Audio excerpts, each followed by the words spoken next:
Mayank. We have Ms. Bhavna. Naman. Rishabh. And Shivanshu. Towards my left, we have Aditya in Team Science, Adarsh, Tarun, Stuti, and Siddharth.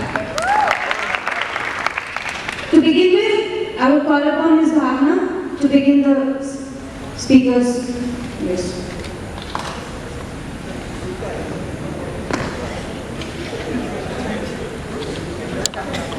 Thank you, Shakuna.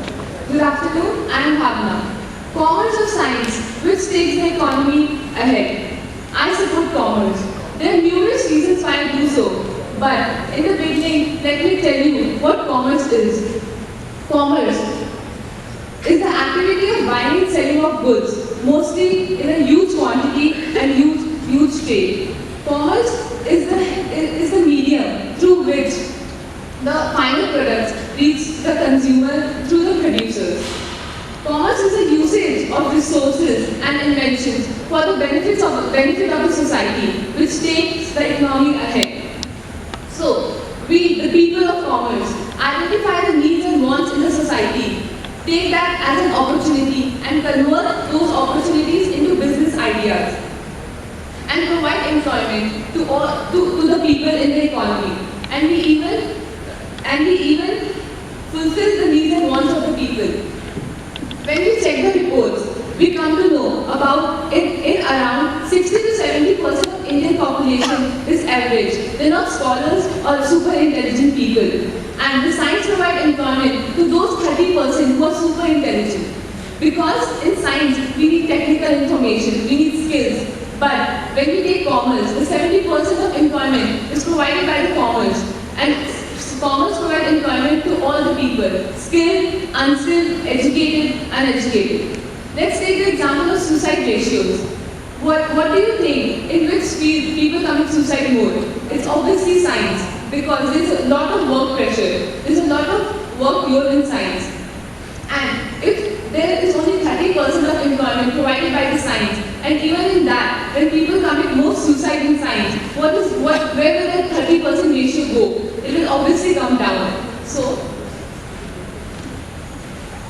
I would even like to take the examples of doctors and engineers. Doctors and engineers are very reputed jobs, I agree. But if there is no commerce, there is no business, where will the doctors and engineers go for their employment jobs?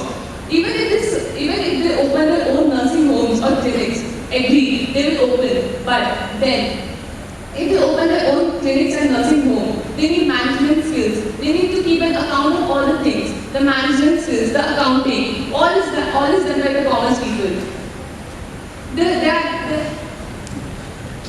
When we look into education, both science and commerce are equally important.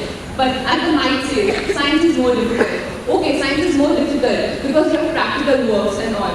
But after science, 70% of people, after taking science, do the management skill courses, do the accounting courses. Why? Because they know that without management, you cannot run the society. You cannot take the economy ahead. Let's take the example of the school, JIRS. The students' ratio in school, science versus commerce, is 2:5. If we take an example, there are 100 people in commerce and 40 in science. In that 100 people, one student, when they grow up, they provide employment opportunity to 10 people. And in those 10, there are 2 science people. Because when they open hospitals or something, they provide employment to the doctors. So commerce provides more employment opportunities to the people. And so the commerce provides more employment opportunities. So science is, when we take science is even destructive. Atomic bombs. Science invented that. It's very good, right? It helps in defense. But atomic bombs took life of thousands of people who were not even involved in that thing. So the chemicals used is all But when we see commerce, there might be some loose points when we do mismanagement of accounts or manipulation of data. But then it does not affect the economy in such a huge extent like atomic bombs does. So when we take the example of bombs only, there's Bhopal gas tragedy, Hiroshima and Nagasaki. Still, the effects of the bombs are still there. They're still there. The newborn babies are still affected by some or the other disease. So at last I want to say that science is the body of the car, but we need wheels to move the car. The wheels is the commerce. They commercialize the product. They do marketing for the product. So science is important, but without commerce, I don't think science is important.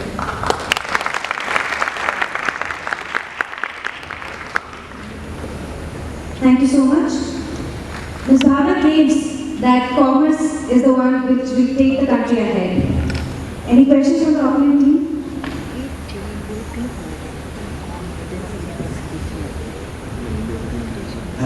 I'm Tarun. You mentioned that you provide facilities and things like that for whoever requires it. Who makes those facilities? Facilities in the sense? Like for example, you told that commerce provides whatever humans need. Employment opportunities, more than science, I said that. Most of the employment opportunities come under industries, and most of those industries are science-based. Textiles, one of the biggest industries in our country, and mostly the opportunities are created by the scientific field. What do you have to say about that? Science does not create opportunities, Master Tarun. I would like to say that science is technology-based. Science is giving technology to the people, right? When we put a technology in an industry, it takes away the employment opportunities. It does not give employment opportunities, I would say. Science, when we put a machine in an industry, the employment opportunities of those people who are working instead of that machine goes away. So technology increases unemployment, I would say. I would try to say that.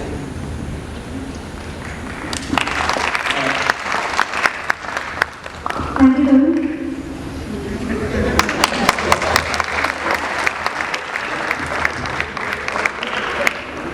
Here we have Team Science to speak, as they will speak that yes, it is science that will lead the country ahead. So we have Mr. Siddharth, Master Siddharth, to speak upon it. Okay, very good morning to all. I'm Siddharth. And let me begin by just saying this, that there is no doubt that science sustains the future, and without science, we cannot facilitate commercial activity. Science is an asset to creation and innovation, and hence, it is the key to the betterment of our lives. It is true that all of this innovation requires management, requires someone to sell all the innovation that we are making. But what would be left to manage, what would be left to be sold if science just stopped? Would new iPhones be released? Would new medicines be made? No, I don't think so.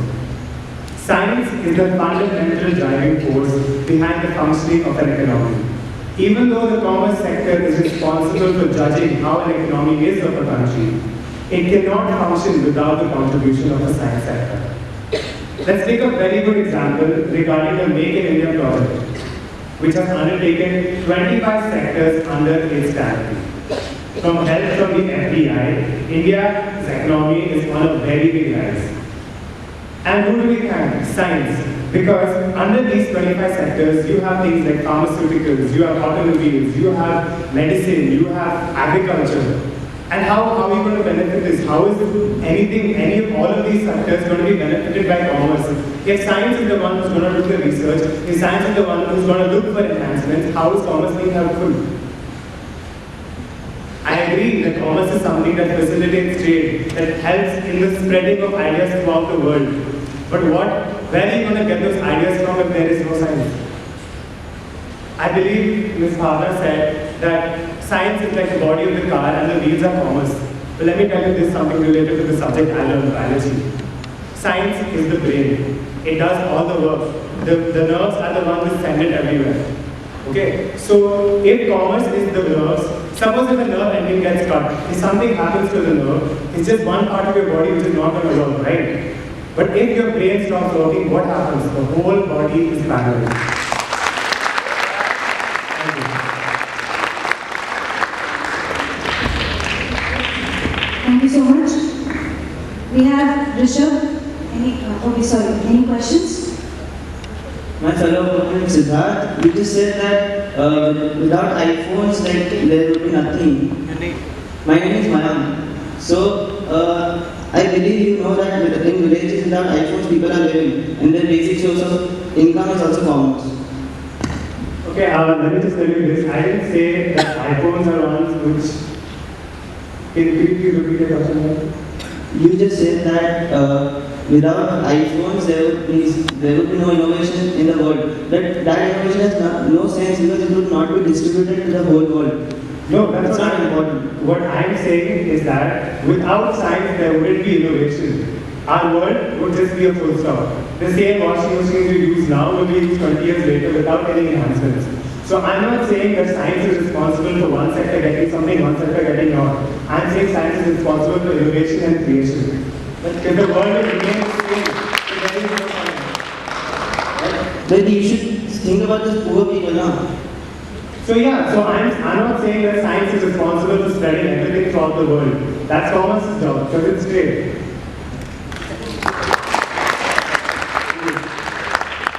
Thank you.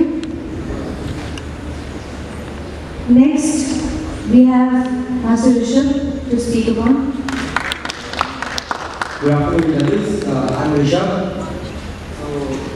If you see the list of the CEO of Indian blue chip companies, you will stumble names like Gopal Vittal.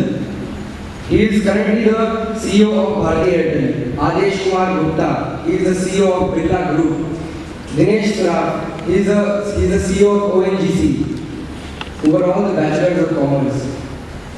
Next thing you can find, everyone who reached on these positions embarked and performed very well in the field of sales-related management and finance. If you need to pick the fastest route to reach at these positions